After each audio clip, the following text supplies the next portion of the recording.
宜兰苏澳甲日本约纳古年要推动船只直航，今仔日立法院长尤锡坤带团头一帮船为苏澳出发。尤锡坤表示，这抓起毋但是考察观光，更有开放直航甲国会外交三大意义。啊，那在地业者嘛希望直航了后会当带来商机。 像小学生要去远足一样。笑讲这桩坐船出航，袂输敢若小学生要出去耍。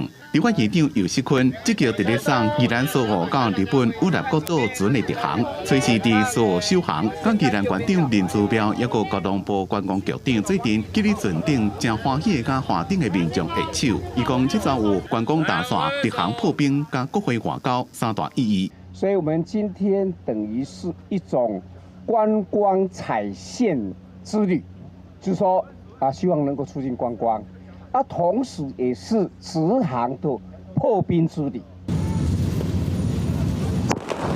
伫咧炮火声中，船慢慢驶离苏澳港。这船苏澳港日本五立国岛的船直航，早起9点出发，2点钟就到位。尤锡坤伫咧当地甲日本的国会议员，也个日本方面的代表见面，宜兰的观光业者拢真期待。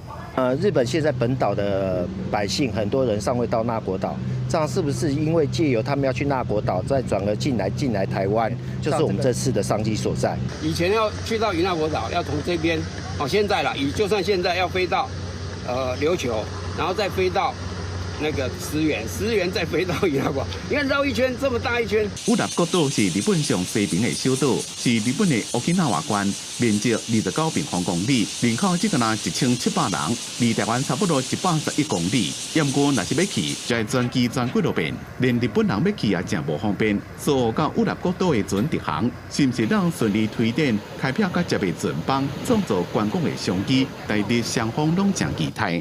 记者综合报道。